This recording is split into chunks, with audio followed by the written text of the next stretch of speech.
Hasta Toledo pinta a Juárez, hasta Toledo pinta a Juárez, como si estuviera billetes de a 20.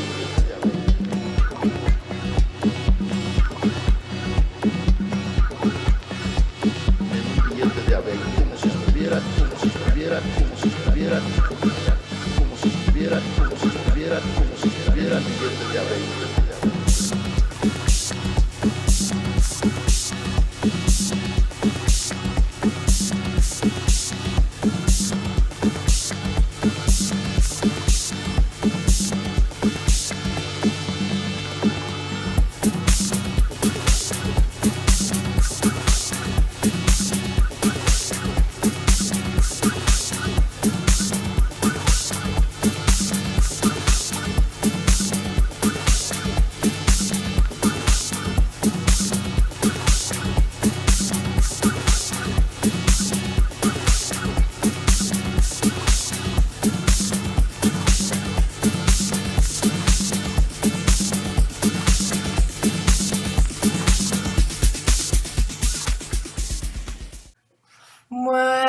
Pues, ¿qué podemos decir después de haber visto el gran currículum de Mónica, que es nuestra gran invitada del día de hoy, que hemos estado esperando toda esta semana para tener este gran cierre de un artista que cuando empezó todo este proyecto de Vendedor de Peines, yo dije, bueno, es que Melquiades ha sido una persona muy importante en la academia, haciendo performance, pero Mónica ha sido la maestra, la que nos ha enseñado, la que pasó por San Carlos también haciendo cosas interesantísimas y que nos indujo o nos induce todavía a tomar estas resistencias y estas banderas performáticas y seguir adelante. Entonces, Mónica, te damos la bienvenida. Tú y yo nos conocemos desde hace mucho, ahora sí, y yo me siento muy orgullosa de haber estado contigo tanto tiempo, ¿no? O sea, de que nos conozcamos, de que seamos amigas, de que tengamos una historia tan extraña de pronto, pero que a mí me ha enriquecido la vida y me ha dado enseñanzas importantísimas. Sí, pues me da un gusto enorme estar aquí. Y sí, tenemos una larga historia y siempre estarás en mi corazón porque eres la única que me escribió alguna vez al periódico. Cuando escribí durante 20 años que estuve, es la única que me escribió para echarme pleito por algo que yo había escrito y estaba yo tan feliz. Dije, alguien leyó mi artículo, qué maravilla que se pelee conmigo. Entonces me gusta debatir, cuestionar ideas, entonces... Desde entonces soy tu fan, entonces con mucho gusto acepto participar en lo que me digas, ¿no? Ay, Mónica, pues vamos a empezar escuchándote. Vamos a empezar, les voy a platicar un poco de los chismes y de mis propias experiencias en San Carlos con a ver si ahí está, ¿no? Con las cosas que iba pasando, porque cuando... A mí me tocó estudiar en San Carlos, pues le decíamos San Carlos de entrada, aunque ya era la ENAP y ya era el primero o segundo año de la licenciatura de artes visuales y la de diseño también empezaba apenas, pero estaba toda la escuela allá y siempre digo que nos recibía esta mujer media encuerada, joven, sin cabeza y sin brazos y con alas y que yo tendría que haber entendido cómo iba a ser la cosa en términos de sexismo en ese espacio, que sí, en efecto lo fue, pero también fue un lugar de mucho aprendizaje en todos sentidos, ¿no? Entonces es algo que tengo en mi corazoncito.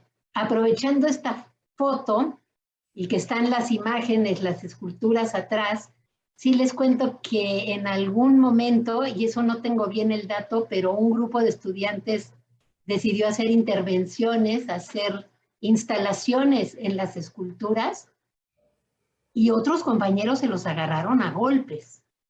O sea, ni la instalación, ni el performance, ni la intervención, y dejemos todo lo demás de piezas de corte político y de práctica social, no eran parte ni de lo que hablábamos ni de lo que entendíamos. Entonces, era un primer momento en el que empezaban a hablarse de todas estas cuestiones, ¿no?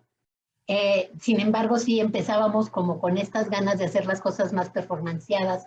Entonces, en algún momento le pedimos a Katy Horna, que era nuestra maestra, maravillosa maestra de fotografía, que nos hiciera la foto de grupo, y no se veían así todos siempre, ¿eh? Todos estaban disfrazados y performanceando.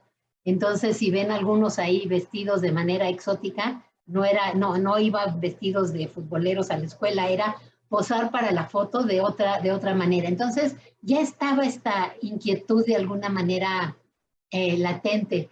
Les cuento que la primera exposición que tuvimos el primer año, los alumnos del taller de Luis Pérez Flores, que hacíamos unos cuadritos geométricos con masking tape y logramos todos dominar la maravillosa técnica del masking tape. Nos daba tanta risa que hiciéramos una exposición que decidimos integrarla con un performance. Entonces, hacer una celebración. A media sala pusimos una enorme estructura con un enorme pastel e hicimos una fiesta. Era nuestra muy elemental y primitiva manera de hacer un performance en la exposición. Entonces ese día llegó Raquel Tibol porque iba a ver el trabajo en la exposición de Junto, que era la Rolloteca, que eran los alumnos de Sebastián, que hacían cosas geométricas muy monas y muy bien hechas, y vio nuestro relajo que teníamos ahí, nuestro performance, que era fiesta, confetis, serpentinas y demás, y nos empezó a regañar de manera terrible, ¿no? Que cómo, que qué falta de respeto, que si realmente queríamos protestar tendríamos que haber roto todos nuestros cuadros, y nosotros, ay, pues si cuestan re caro, ¿no? Las telas y las pinturas como para andar rompiendo las cosas. Y mi mamá, que me acompañaba mucho a esas cosas, agarró un paquete de serpentinas y se la dio a doña Raquel y le dijo, que no estés tan amargada, deja a los muchachos, están divirtiéndose, están haciendo una acción, ¿no? Entonces, era como ese tipo de reacciones que teníamos constantemente. La época, pues, era interesante porque empezaba a ver, por parte de la generación de los grupos, varios de los cuales pasaron por la ENAP, por la Esmeralda, etcétera, etcétera. Suma, pues eran los cuates, los del grupo Suma, que está ahí abajo a la izquierda, que salían a pintar murales, y también era esta acción de salir, era un cuestionar dónde, cómo se presentaba, quién hacía arte y cómo se trabajaba de manera colaborativa o de manera individual. Entonces empezaron a hacer performances en la calle, instalaciones, la que vemos arriba del grupo Marzo, que salían nada más con palabras, invitaban al público a hacer poesía visual, y se los llevaron al bote. Se los llevaron al bote porque era una época en la que hacer cosas en la calle estaba prohibido. Al final nada más les robaron las cámaras y demás, los dejaron salir, pero hasta algo tan sencillo como salir con unas palabras y ponerlas en el suelo, invitar al público a participar, era reprimido, ¿no? Entonces, es ese contexto de la generación de los grupos de participar, como el grupo Germinal de abajo, en las marchas con su trabajo, y también en una época en la que, si ustedes se dan cuenta, no, en la historia que nos cuentan, la era de la discrepancia, en todos estos grandes libros, no están los grupos de mujeres, los grupos políticos de mujeres, los grupos como La Revuelta, que trabajaban en el feminismo, hasta Polvo de Gallina Negra, es como pie de página, y no están. Yo creo que hay que rehacer toda una historia que viene desde ese momento para incluir el trabajo de las artistas, ¿no? yo me empiezo ya a interesar más en todas las cuestiones del performance. En 76, que me voy 2 semanas a un taller a Estados Unidos, a la Escuela de Arte Feminista en Los Ángeles, la escuela que abrieron Judy Chicago, Arlene Raven y Susan Lacey. No, Arlene Raven y Sheila de Bretteville y sí, Judy Chicago, Arlene Raven y Sheila de Bretteville. Y me fui 2 semanas y regresé encantada y ya transformada en feminista. Llegué a la Coalición de Mujeres Feministas a dar un curso, decidí que me iba a ir allá 2 años y trabajé 2 años y me metí al feminismo durante ese tiempo. Pero quería poner esto porque la primer conferencia que doy en esta vida fue en San Carlos con Armando Torres Michúa y Juana Gutiérrez, que eran nuestros maestros de historia del arte, y me vieron tan entusiasmada con lo que había visto allá y que traía diapositivas y traía todo este material, y me invitaron a dar una conferencia, cosa que para mí era muy difícil porque yo era muy penosa. Entonces ellos me acompañaron y ahí en el auditorio nos sentamos arriba de un escritorio para que se viera menos informal y no estuviera yo tan nerviosa. Pusieron velitas y yo presenté mis diapositivas y ellos acompañaron la plática desde la historia. Entonces también todas mis ideas de pedagogía y de acompañamiento y de, pues la verdad, de cómo portarse como gente decente con los y las alumnas, vienen de maestros como ellos, que tenían este cuidado de no nada más dar su clase, sino de fomentar el que personas como yo nos fuéramos por el camino que queríamos, ¿no? No nada más cumplir con el programa. Eso se podía hacer antes, creo que más que ahora, porque no había todas estas especificaciones académicas que hay en los programas. Pero pues siempre les estaré agradecida a ellos, ¿no? Como les platiqué, pues me metí 2 años al movimiento feminista y ahí empecé a cuestionar cómo sería un trabajo artístico feminista, cómo hacer performances que fueran desde el activismo y desde el arte, trabajo que tuviera que ver con estas ideas que para mí cuestionan a fondo qué es el arte, quién lo puede hacer, cómo se puede hacer, cómo se distribuye y demás. A veces el tipo de trabajo que yo hago no cae bajo performance tradicional en frente de público en un festival, sino que es más esta práctica social que quién sabe qué sea, que eso pues tiene que ver mucho con las ideas setenteras de Susan Lacey, con quien estudio, les digo, en Los Ángeles, cuando me regresé ya a los 2 años, y es tener esta idea de que como éramos feministas y artistas feministas, el arte tenía que ser lo que nosotras necesitábamos que fuera, no el seguir un código y una representación, un código histórico de que teníamos que seguir haciendo. Se me juntaban el rollo feminista y el rollo artístico y entonces salen de ahí otras propuestas, ¿no? Empezamos también en San Carlos, pues había un grupo maravilloso de mujeres artistas. Estaba Magali Lara, estaba Rowena Morales, estaba Carolia Paniagua, estaban toda Esperanza Valderas, Rosalba Huerta, Lucy Santiago, que estábamos inquietas con todos estos rollos del feminismo,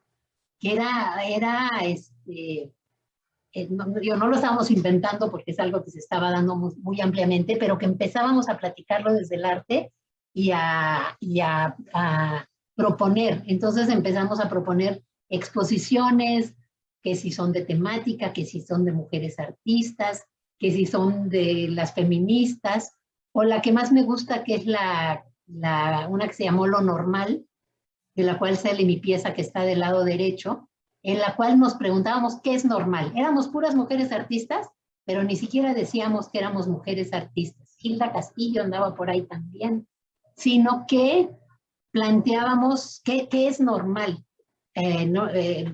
Creo que es hasta una exposición que fue medio pre-queer, no nada más pre-feminista, sino pre-queer en sus planteamientos. Entonces era juntarnos, organizar exposiciones, empezar a ver cómo trabajábamos juntas y a fortalecer esa tan mentada sororidad que yo creo que ha sido básica, por lo menos desde el arte y del arte feminista, ha sido un elemento muy importante desde el principio.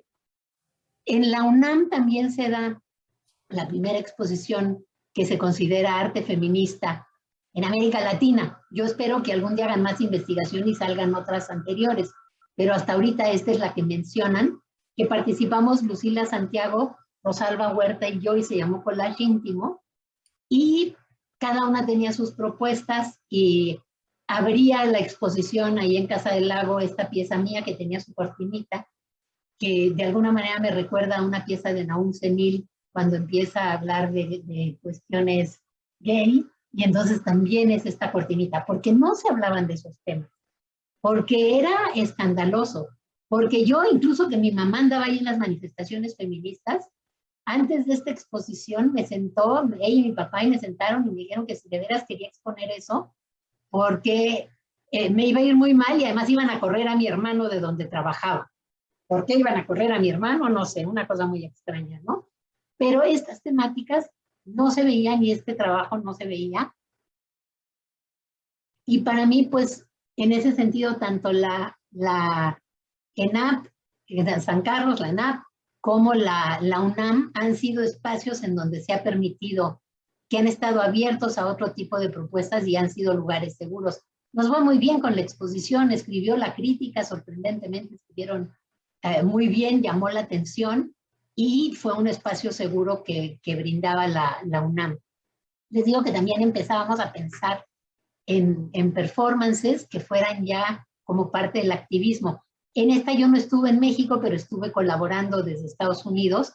Hicieron las feministas un performance, manifestación, en la cual todas iban vestidas de negro y fueron del Monumento a la Independencia al Monumento a la Madre a dejar esta corona de flores que tenía espejos y estaba adornada con todos los instrumentos para causar abortos clandestinos. Evidentemente en esa época en ningún lugar estaba permitido el aborto libre y gratuito como lo está en la Ciudad de México desde hace varios años ya en México, ni estaba despenalizado como sucedió hace muy poquito tiempo en el país, ¿no? Entonces es un performance hecho por las feministas que llevan la corona y la ponen. Tengo por ahí el documento, porque mi mamá tuvo que sacar, ahí está mi mamá, al lado derecho arriba, tuvo que ir a la delegación a sacar el permiso y les dicen, sí señoras, con mucho gusto pueden llevar una ofrenda al monumento a la madre. Entonces evidentemente no les dijeron que se trataba de un performance y que se trataba de un performance feminista. Bueno, es una época en la que estaban artistas maravillosas, les digo, hay como toda una comunidad de artistas que están haciendo performance y empezando a hacer performance feminista, como estas dos piezas maravillosas de Maris, que se presentaron ambas en el Museo de Arte Moderno, y la de la izquierda, Maris, hablaba de cuál era la diferencia entre lo erótico y lo pornográfico, según las definiciones del teatro de principios del siglo pasado. Entonces, si un desnudo estaba quieto era erótico, pero si se movía era pornográfico. Entonces, Maris tenía esta imagen que le jalaba por atrás y salía el pene volando hacia delante para explicar esto. Y bueno, su pieza icónica, que es un performance también en el MAM, que le pide a todo el público que se ponga estas máscaras de su cara con la nariz de pene para hablar de aquello que decía Sigmund Freud, que las mujeres que queríamos trabajar era porque teníamos envidia de pene. Entonces Maris dijo, pues nos ponemos el pene, ¿cuál es el problema? Y hacemos un performance, ¿no? Creo que desde siempre ha sido el pensar nuestra vida y el pensar nuestras actitudes desde el arte. En ese lo que nos estaba preocupando en la vida también era algo que llevábamos al arte. Hasta la misma Raquel Kibol también participó en ese. Y es muy interesante porque el impresor no quería ni siquiera hacerlo porque pues era muy represivo y estaba muy gacho el asunto, que lo fueran a meter al bote, y entonces logró convencerla, pero le dijo que no quedaba factura y no quedaba ningún papel que comprobara que ella lo había hecho, ¿no? Con Maris empezamos a ser muy amigos porque Víctor y yo nos fuimos en 81 a hacer, en 80 nos fuimos, no, 81, nos fuimos a dar una gira de conferencias por Europa que nos organizamos con nuestros cuates de Arte Correo. Les escribíamos y muchos eran maestros en universidades y entonces nos invitaban a dar pláticas en sus universidades y con eso fuimos patrocinando el viaje. También lo patrocinamos casándonos, porque pues todo lo que fueron regalitos de bodas fueron para el viaje aquel que nos íbamos a ir. Y en ese viaje llevábamos conferencias de arte feminista, pero también una de los grupos. Entonces, fue cuando empecé yo a llevarme más con Maris Bustamante, con Rubén Valencia, y que conocí a Melquiades Herrera también de manera, digo, un poco más cercana, aunque con quien llevé amistad cercana fue con Maris y con Rubén, porque ellos habían estado invitados también a una exposición muy grande que se llamó Salón 77-78, que fue en el Museo de Arte Moderno, pero a la hora de la hora el grupo decidió no participar. Pero a partir de esta conferencia que dimos Víctor y yo, pues ya nos hicimos cuatas y ya posteriormente surgió Polvo de Gallina Negra y surgió el conocimiento de pues, todos los de los distintos grupos, porque conocimos a Proceso Pentágono, nos fuimos con los de Pepito Arte Acá, Germinal, etcétera, a entrevistarlos para poder dar estas conferencias. Es la época en que yo empiezo a hacer mi tendedero, en esa exposición del Museo de Arte Moderno, y a plantear también piezas que, pues yo digo que, por ejemplo, en esta primera es una pieza de performance y esto es la documentación, porque la acción real de la pieza era cuando yo le preguntaba a una mujer, como mujer lo que más detestas la ciudad es, y me decían, pues que el transporte público, que la contaminación, y empezábamos un diálogo para que, hasta que les caía el 20 del acoso. Y entonces esa interacción para mí es lo que era la pieza en ese momento, o el momento en que alguien está viendo la pieza. Entonces, para mí el público, la interacción con el público, estos procesos que son acciones, pero que terminan en archivo y terminan en instalación, pero no es nada más una instalación que vas a contemplar, sino es algo en lo que se participa, ¿no? Después, a mi regreso de los 2 años en Estados Unidos, que regresamos ya Víctor y yo, que yo me fui allá, hice mi maestría por allá, a la cual, por cierto, me aceptaron sin haber terminado la licenciatura, porque me fui antes de haber terminado la licenciatura, cosa que nunca completé. Tengo papeles de secundaria y maestría. Entonces, es un caso muy extraño ahí. Pero regresé y formamos el grupo Polvo de Gallina Negra. Se formaron a principios de los 80 varios grupos de arte feminista. Y pues una de las piezas que son más conocidas es esta de la receta del grupo Polvo de Gallina Negra para hacerle el mal de ojo a los violadores o el respeto al derecho al cuerpo ajeno y de paz, en la cual se hace un performance durante una manifestación en el hemiciclo a Juárez, y luego además esta receta se publica en FEM y en una agenda. Entonces era llevar el trabajo a otros medios, tanto a la calle como a otros medios, ¿no? También hicimos varios performances durante manifestaciones. Esta fue de la Comisión Nacional de Derechos Humanos. Era una manifestación a favor del aborto y nosotras íbamos con nuestras panzas porque planteábamos como así como nosotras habíamos decidido ser madres y estábamos muy felices, también exigíamos que quienes no querían ser madres no tuvieran que serlo y que pudieran abortar en las condiciones, en buenas condiciones, ¿no? Que era tan importante que se respetara nuestro derecho a ser madres como el de quienes no quieren ser madres, ¿no? Hicimos varios performances ante público en el Carrillo Gil, en el cual nombramos, por ejemplo, ahí está César Martínez, que lo nombramos también madre por un día. En la foto de abajo a la izquierda estamos hicimos un contrato, Maris y yo, que el día que, si ella muere antes que yo, tengo que llevar sus cenizas y esparcirlas en el Metro Pino Suárez en viernes de quincena a las 2 de la tarde. Y en esa época yo le decía que, pues, si el contrato dice que si yo me moría antes que ella, tenía que ir a echar mis cenizas a la rotonda de los hombres ilustres, que ya no tiene caso, porque ya es la rotonda de las personas ilustres. Entonces, en presentaciones recientes que he hecho de esto, es que no, mis cenizas las pueden ir a echar a las cantinas, porque en mis tiempos no dejaban que las mujeres entráramos a las cantinas. Entonces, todas las redes sociales y toda la interacción entre los artistas se hacía en las cantinas. Melquiades es un gran ejemplo de eso, y las mujeres no podíamos entrar. Entonces estábamos completamente excluidas.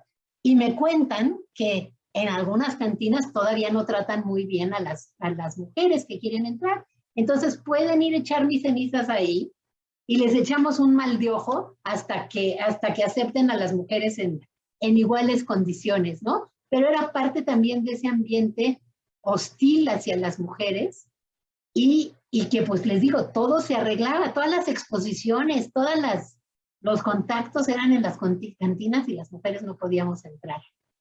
Maris y yo hicimos otros performances en la calle, piezas de arte correo, etcétera, sobre el tema de la maternidad, que fue de los más importantes, y performances en los medios de comunicación, porque para nosotras ese era el espacio público. Así como hoy lo son las redes de alguna manera, para nosotros los medios de comunicación y la calle eran como el hábitat natural de nuestro trabajo. Arriba estamos con Guillermo Ochoa, nombrándolo madre por un día, y abajo estamos en el programa de Marta de la Lama, a la cual nos llevamos a nuestras hijas chiquitas, para que se viera el caos de lo que era tener hijos chiquitos y tener que hacer trabajo artístico, doble y triple jornada, que estoy segura que las mamás durante esta pandemia han visto como muy, muy reflejado y muy marcado, ¿no? Ese caos que se forma en la cotidianidad. Otro grupo que salió fue Tlacuilas y Retrateras, que sale de un taller que doy en San Carlos. Cuando regresé de Los Ángeles, que ya hice mi maestría en el Women's Building, venía yo bien empoderada en ese momento de mis clases de asertividad y entré con José de Santiago, que estaba en posgrado, a quien yo no conocía, pero entré yo bien segura de mí misma y le dije, mira, yo acabo de hacer mi maestría en arte feminista, voy a hacer un taller de arte feminista y me gustaría darlo aquí en San Carlos, porque yo estudié aquí, pero si no, pues voy a dar en otro lado. Y ante mi enorme sorpresa que me da el taller, y que doy un taller durante casi 2 años en San Carlos, y de este taller sale el grupo Tlacuilas y Retrateras. He de decirles que lancé el taller y luego empezaron las grillas. ¿Cómo no aceptan hombres en este taller? Nunca se dijo que no se aceptaban hombres, no se inscribió ninguno, entonces no había ninguno. Yo nunca he hecho un taller en la UNAM o talleres en esos espacios, o muy pocos, que son nada más para mujeres, porque creo que es una educación, una reeducación que tenemos que ir haciendo hombres y mujeres, y si es la universidad, pues menos puedes aceptar que haya un taller que esté cerrado a un grupo. Entonces no estaba cerrado, pero no entraron, y entonces nos la empezaron a hacer de grilla, y muchas veces llegábamos al taller y no había quien nos abriera el salón. Pero a pesar de eso, se formó el grupo Tlacuilas y Retrateras, e hizo un evento enorme en San Carlos, que fue la fiesta de 15 años, en la cual, como pueden ver, vestimos a la Victoria de Samotracia de quinceañera. Esa noche tenía hielito seco. Estaban arreglando el techo que había, el vidrio que había arriba en San Carlos, entonces en ese momento no había. Llovió tormentosamente hasta las 6 de la tarde, a las 7 empezaba el evento, entonces nos costó mucho trabajo poner luces, por ejemplo, porque se podía ver un cortocircuito. Esperábamos como 200 personas y llegaron 2,000, porque además invitamos a la comunidad cercana a la escuela, no nos gustaba nada más quedarnos con el medio artístico, y fue un caos maravilloso como fiesta de 15 años, hubo el performance que fue el vals, nos compusieron un vals, las artistas diseñaron vestidos como estos que son con plástico como de fonda. Este fue otro grupo, Bioarte, el tercer grupo de arte feminista que había. Y en esa época no había tampoco mucho de moda diseñada por artistas. Y no había mucho de trabajo cursi. Y entonces la exposición, pues es de la quinceañera, tenía muchas obras que jugaban con el tema del kitsch y de lo cursi. Entonces como que se abrían distintos campos por ahí. Obras muy controvertidas, por poco nos cierran la exposición por esta pieza de Roselle Ford con la imagen de la Virgen de Guadalupe desnuda, y pues sí, como verán, pues ahí estaba el pastel, y piezas evidentemente que hablaban de, pues sí, también está la quinceañera que trabaja, que es trabajadora doméstica y cuida a los niños de alguien más. Hay muchas maneras de vivir el ser la quinceañera. Les platico nada más de un par de artistas más, que son Lourdes Grobet, que en esos años también hacen un evento muy grande entre artistas, escritoras, fotógrafas, que se llamó De Mujer a Mujer, que fue un evento en la Casa del Lago, y Lourdes Grobet hace este maravilloso performance en el cual va desprendiendo fotos de ella y al final termina desnuda. Entonces, pues había un ambiente a todo dar también, porque había muchas artistas que estábamos trabajando estas temáticas. Por último, pues bueno, reitero el trabajo de Magali Lara, que siempre ha sido constante en estas temáticas, y de Paula Weiss, que empezaba con el video performance, con la videodanza, abriendo todos estos campos que hoy ya aceptamos de manera tan tradicional. Entonces, bueno, pues yo hasta ahí la dejo y ahora pongámonos a platicar. Oye, Mónica, qué increíble. Hay cosas que de pronto mencionas en tus imágenes. Por ejemplo, estos inicios de estas manifestaciones, estas marchas que tienen que ver con el aborto libre y seguro, y pareciera que estamos en un rewind, ¿no? O sea, que pasaron estas marchas, se quedó justamente, me imagino que por este asunto represivo en el que pues vivimos muchos años, y yo siempre he dicho que esto cambia hasta esta llegada del Tratado de Libre Comercio, donde se nos abren los mundos, digamos, ¿no? O sea, la globalización nos deja asomarnos a otras latitudes, pero yo me tiene eso muy impactada, ¿no? Porque pareciera que estas mismas denuncias tienen que repetirse y repetirse cíclicamente, porque quedan como olvidadas.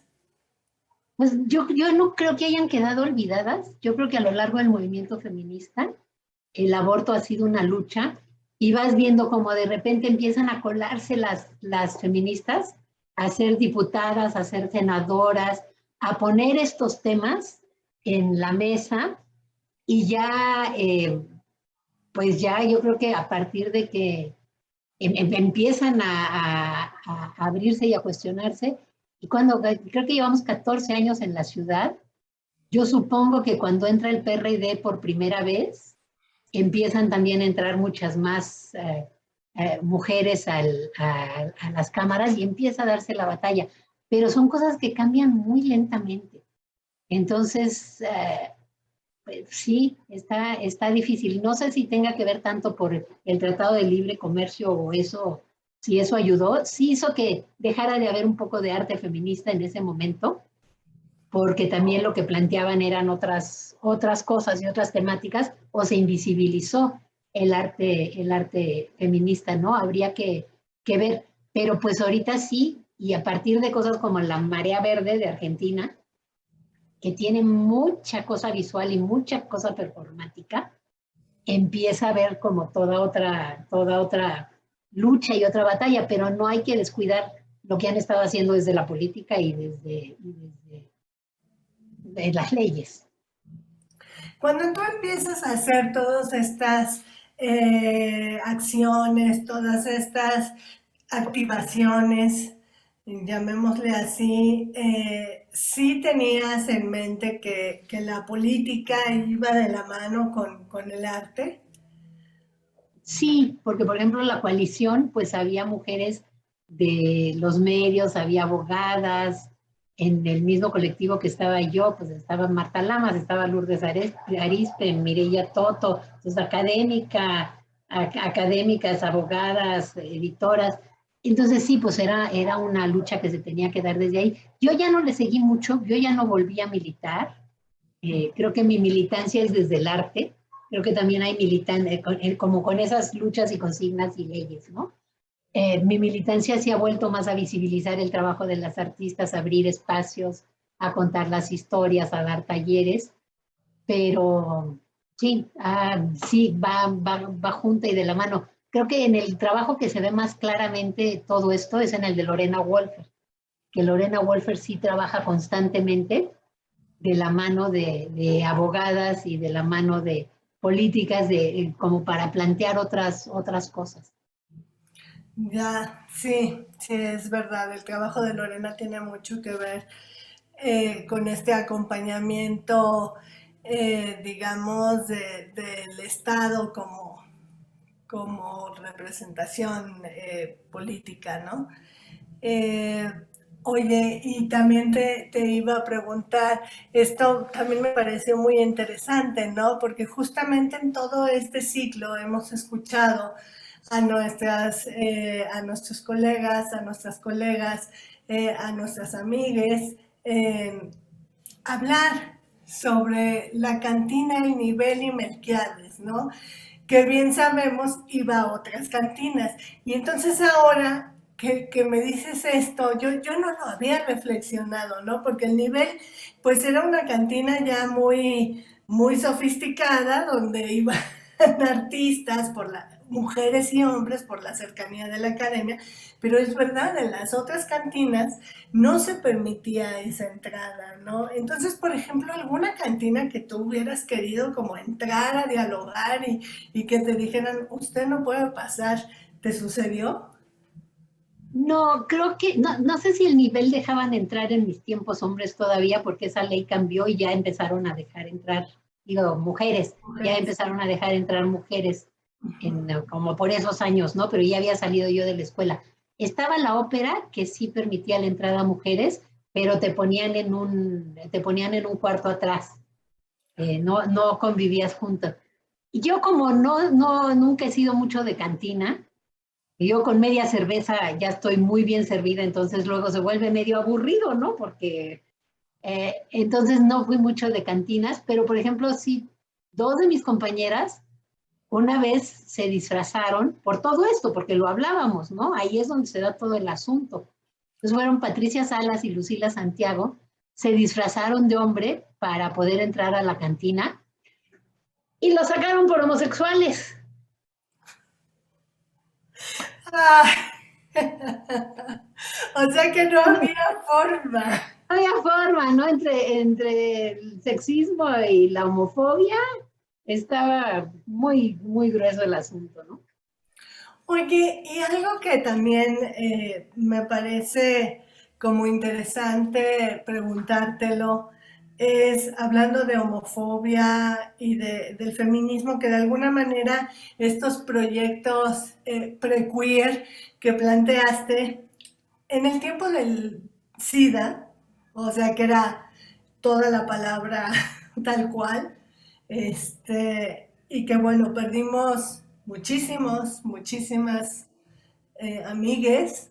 Eh, ¿Trabajaste sobre esto? ¿Cómo te cruzó? Sí, pues era toda la época de los 80 y tantos, ¿no? Creo que finales de los... Es De una los- época en la que está fuertísima, pues sí se murieron muchas personas queridas, ¿no? Entonces había varias exposiciones que tenían que ver con el tema. Yo recuerdo ahorita particularmente la de 100 artistas contra el SIDA, que organizaba Juan Rumoroso, que organizó un par de veces antes de morir, y íbamos un montón de artistas. Ahí había como esta consigna de, si nos juntamos muchísimos, podemos crear un montón de obra y llamar la atención sobre el tema, ¿no? Porque además, pues estaba satanizado completamente, ¿no? La homofobia en esa época era tremenda. Entonces hubo exposiciones, las de Juan Rumoroso. Hubo otro colectivo en el Chopo que organizó también exposiciones y tenían que ver con la temática del SIDA. Y yo hice varias obras, hice un performance en el cual eh, le cambiaba al público, le daba un beso en la frente, así con el labio pintado, si me contaban una historia de alguien que conocieran o supieran que había muerto, que lo que fuera, ¿no? Y entonces fui juntando esas historias y era muy interesante porque eran desde mi amigo que sus papás lo dejaron encerrado en un cuarto hasta que se murió sin la menor atención y aislado de todo mundo, hasta para mí se ha vuelto en una cuestión de contar, ¿no? De los análisis y de contar cómo va esta cosa y esta otra, cómo va subiendo. Entonces, era muy interesante escuchar también todo esto, pero sí, había un activismo desde el arte muy fuerte, ¿no? Muy constante. Muy constante. Y otra cosa que me encantó que dijiste, o sea, que realmente es que tú siempre sentiste que la Academia de San Carlos era un espacio seguro, o sea, que te permitía, tú no sentiste la academia como un espacio violento para tu obra, ni que te violentara, sino lo mencionas como un espacio seguro. ¿Qué piensas ahora? Pues mira, yo creo que había muchas cosas de las que no hablábamos o no nos dábamos cuenta. Evidentemente todo el acoso que Ujú. ahora se denuncia, evidentemente existía, pero había tanto esta cosa de que ahí somos artistas y somos bien radicales y entonces podemos ligarnos a las estudiantes o a las compañeras y empedarlas y que pasara todo lo que pasaba. No se decía, sí vi cosas muy violentas. Había una compañera que era hija de un militar, entonces al entrar a San Carlos fue como cortocircuito y compañeros míos que empezaron se acercaban a ella como para decirle cosas horribles, para escandalizarla todavía más, y un día por poco se tira del primer piso. Uf. Sí, sí había cosas violentas. Digo, a nosotras cuando empezábamos a formar colectivos, nos ponían como si nos hubiera ofendido mucho, son unas lesbianas, ¿no? Porque nos juntábamos como mujeres y entonces ahí era como pues, doble, ¿no? Sexistas y homofóbicos de nuevo, como si fuera eso un insulto.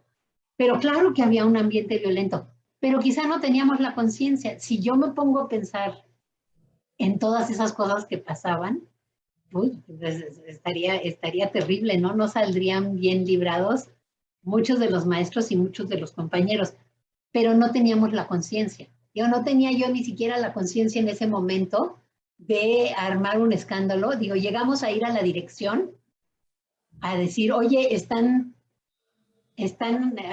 chava se va a tirar, hagan algo, ¿no? Pero no como para irme a bofetear, que hoy sí haría, a todos los hijos de la fregada que la estaban moleste y moleste cada vez más, ¿no?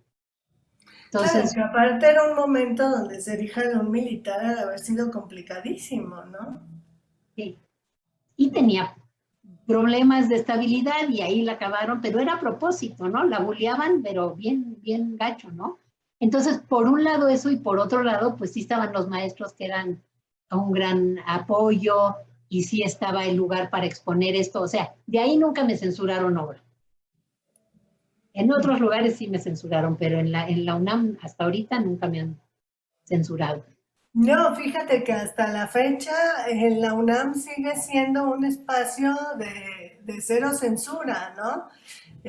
También para mí ha funcionado como un cobijo, ¿no? Cosas que no he podido mostrar en otros lados. La UNAM ha sido muy, eh, pues muy dada, ¿no? O sea, me ha abierto la puerta. Pero sí, y cuéntame un poquito, porque me dices que a pesar de que Melquiades Herrera estaba rondando por ahí, tú en realidad no tenías como mucha, no lo conocías bien.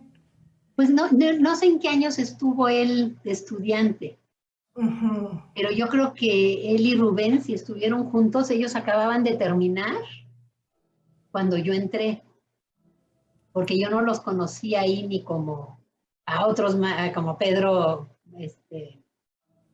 Reyes, no, no es Pedro Reyes, Pedro Asensio, Ah, como pero, Pedro Asensio, ya, que ya había acabado, pero pues seguía yendo a la escuela, a los talleres de grabado y luego empezó a dar clases, ¿no? O más o menos. No, yo creo que empezó a dar clases después, pero conocíamos a algunos de los exalumnos, pero a ellos yo no los conocía hasta lo del Salón 77. ujú, Les tocó todavía antes de la licenciatura.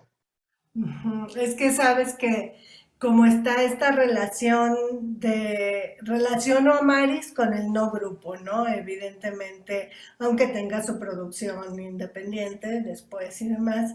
Y entonces hago esa relación como instantánea de ti con el no grupo y por consiguiente con todo este círculo, ¿no? De Rubén, de Melquiades.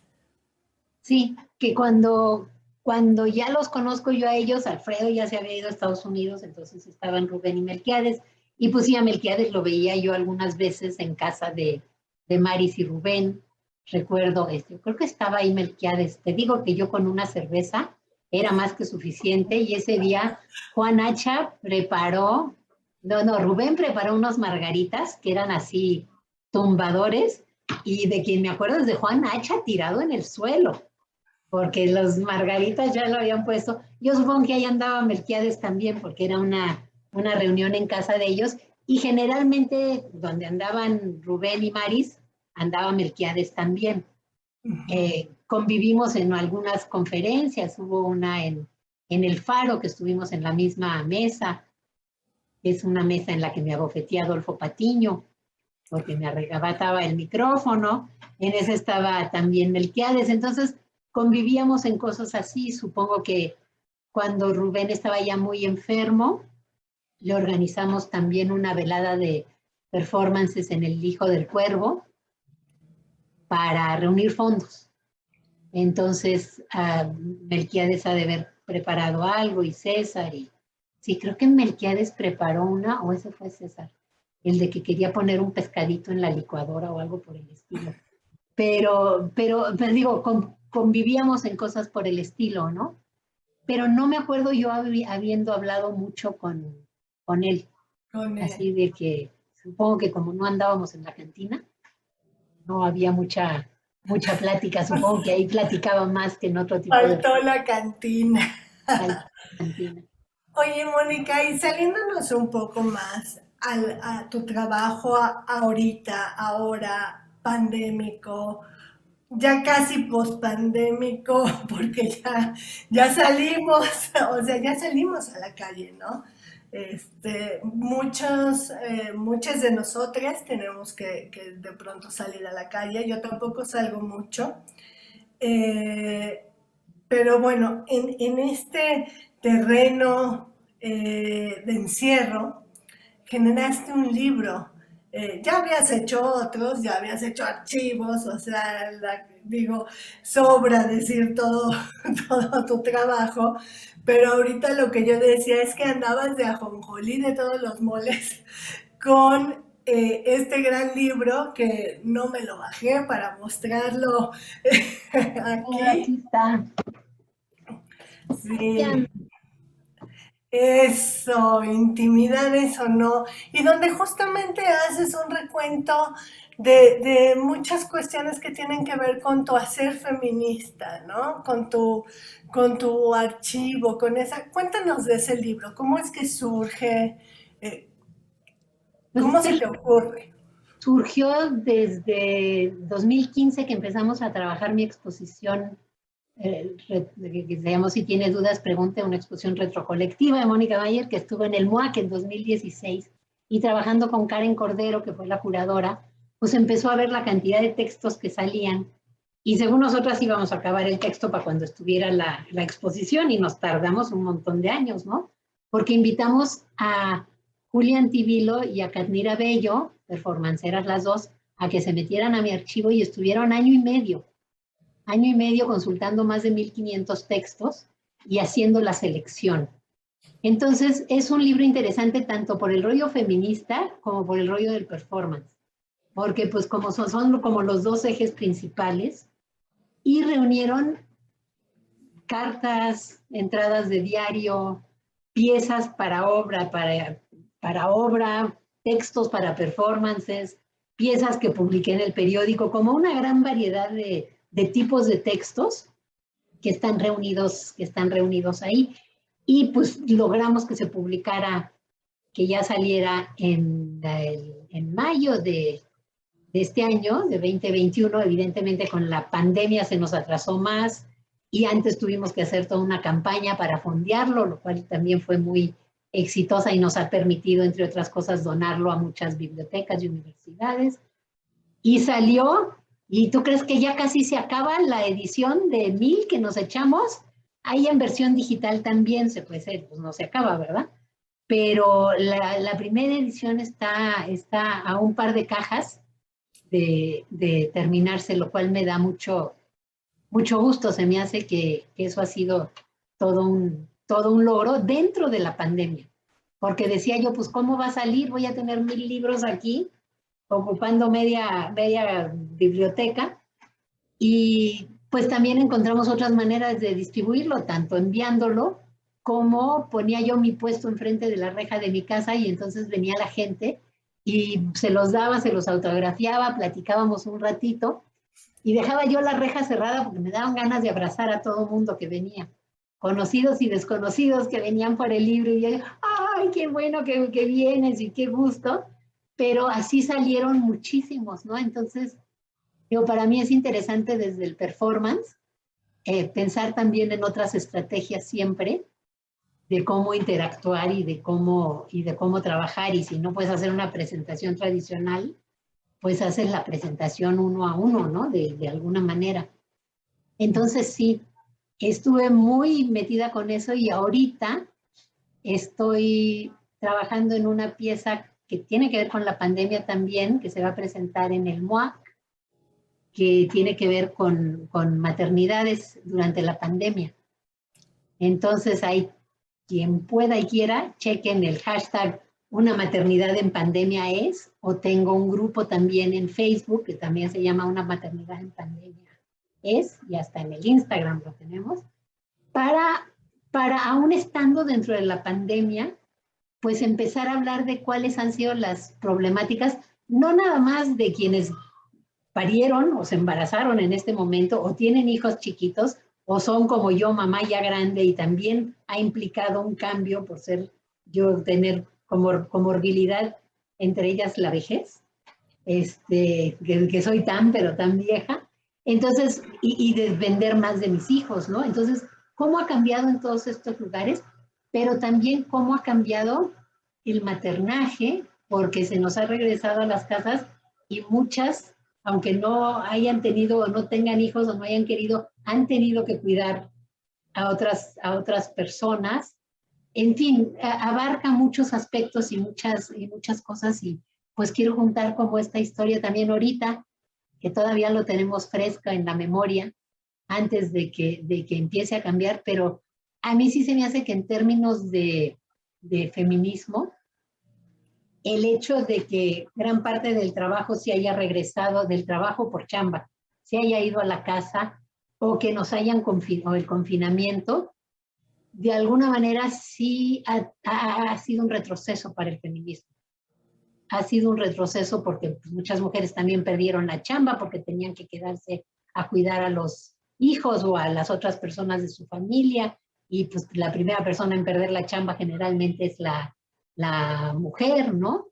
Entonces ha afectado de muchas maneras y yo quiero pues ver esta discusión también desde el punto de vista de quienes les ha ido bien y han tenido chance de compartir más con sus hijas, hijos que no podían antes, o de papás que que se han acercado más a maternar, por ponerlo de esa manera, y encargarse más del cuidado diario y cotidiano, ¿no? En fin, yo creo que es una discusión que evidentemente a mí desde mi casa no me abarca ni la visión para entender toda la complejidad de este problema. Entonces, pues están cordialmente invitados, invitadas, invitades a compartir cómo ha sido para ustedes, para sus amigas, para sus conocidas, para sus vecinas, para sus mamás, para sus hijas, en fin, cómo ha sido, hijas, hijos y todo lo demás, ¿no? Entonces, pues a ver, porque sí ha sido un cambio brutal en muchos sentidos, ¿no? Sí, creo que estamos frente al nuevo orden mundial, que de alguna forma esto vino a marcar desde estos retrocesos como el que hablas en el feminismo, que no solamente tiene que ver con las maternidades o el trabajo, sino con muchas otras cosas, porque si tú te acuerdas, estábamos en ese punto donde estábamos explotando, ¿no? O sea, donde salíamos a las calles verdaderamente a hacer un gran escándalo, pero también hay algo que a mí me ha llamado la atención y es que las fronteras se están marcando a partir de las vacunas, ¿no? O sea, puedes o no viajar de acuerdo a la vacuna que tienes, a la que se considera autorizada, y eso es el nuevo orden, o sea, es como otra vez remarcar el mapa con un plumón, que también eso es un retroceso, y decir, bueno, si tienes color Pfizer, o si tienes color CanSino, o si tienes color Sputnik, ¿no? Entonces, de pronto es el nuevo orden mundial, en todo. Sí. Y esta misma cuestión se repite en quienes han tenido y quienes no han tenido acceso a la vacuna. Claro. Sí, claro, imagínate personas que definitivamente la vacuna no ha llegado, ¿no? A sus comunidades Sí, y quizás no llegue, ¿no? O sea, y no tienen la posibilidad tampoco de acercarse. sí. Entonces, sí, está marcando pues el orden mundial, yo digo, la economía, la nueva forma de comprar en línea, este, No, y los vamos ahí. retrocesos en la educación, Uf, o si no tenías computadora y tampoco radio y a duras penas llega la tele, que seguramente, pues hay comunidades en donde no hay nada de eso, ¿no? sí, Y entonces vete a tu casa y ¿cuántos? 1 millón de niños abandonaron la escuela, es una cosa tremenda, ¿no? sí. Sí, pues ahora sí que este proyecto que traes sobre las maternidades, pues yo creo que nos va a dejar a nosotras, pero también a las futuras generaciones de mujeres un aprendizaje y una enseñanza muy grande, ¿no? Donde podamos consultar a futuro, eh, pues, cómo estaba la situación, ¿no? De alguna forma, sentar claramente lo que está sucediendo, ¿no? Y que no se pierda. ¿Y qué nos hace cuestionar? ¿Qué nos hace cuestionar toda esta situación de la maternidad como es tradicionalmente, ¿no? Ujú. Sí, claro. A mí en lo personal, que estaba pensando cuando empecé a ver tu proyecto, tu proyecta, decía, bueno, yo no soy madre, yo no materno, ¿no? Pero a mí realmente me sorprende mis amigas que sí son madres, todo lo que están haciendo, ¿no? Este infinito acto de amor, de proteger, de estar al lado de sus hijas, de sus hijos, de sus hijes. Y eso a mí me tiene sorprendida, ¿no? O sea, cómo hay también este temor todavía de que para los niños no hay vacuna, de si habría riesgo o no, y entonces de que no salgan tanto, y cómo para las infancias también cambió la historia, ¿no? O sea, ¿cuántas veces no chupábamos una paleta y se la dábamos al niño de junto, ¿no? Y ahora esto es impensable, ¿no? Es como decir, no, no vayas a hacer eso, ¿no? Cuando era algo, un acto de compartir tan ingenuo. ¿Cómo se cortó la socialización Sí. en niños más chiquitos, que es tan importante? No sé, se me hace que va a dar para muchos estudios económicos, filosóficos, psicológicos, de todo, médicos de todo tipo, porque pues, sí ha afectado muchísimo, ¿no? Te digo, yo ya no quiero salir de mi casa. Pues por lo pronto celebremos este proyecto que estás haciendo, eh, que dure lo que tenga que durar el proceso, y seguramente saldrá algo hermosísimo de ahí, ¿no? Y bueno, Mónica, no sé si quieras agregar algo ya para concluir o... No, nada más pues agradecer esto y agradecer, siempre agradezco los espacios en los que podemos hablar del pasado y las cosas como fueron, e invitar a que quienes están ahorita en la escuela también guarden sus recuerdos y guarden sus materiales, porque pues dentro de 40 años les van a estar preguntando y luego ya no se acuerdan, entonces guarden sus materiales. Sí, sobre todo ahora que es tan fácil, ¿no? Que hay más maneras porque nosotras tenemos materiales extraviados o inexistentes, ¿no? De muchas de nuestras actividades, pero bueno, ahora es más fácil, entonces sí, tomaremos siempre tu consejo de archivar, Archivar, por generar favor. nuestras archivas.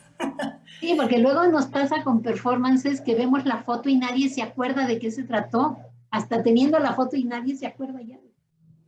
O, sí, nadie sabe quién fue el performer, ¿no? También es como, pues sí, Mónica, pues te queremos agradecer todo el equipo de vinculación de Academia de San Carlos, de mi laboratorio de artes vivas y género, pues esta entrevista, que no es una entrevista, esta charla tan rica, verte, porque no nos habíamos visto desde hace mucho, que nos contaras sobre tu experiencia en San Carlos, sobre cómo llegas al feminismo, cómo nos traes de otros lados, una visión muy amplia y bueno, pues tenerte es todo un honor, tú lo sabes.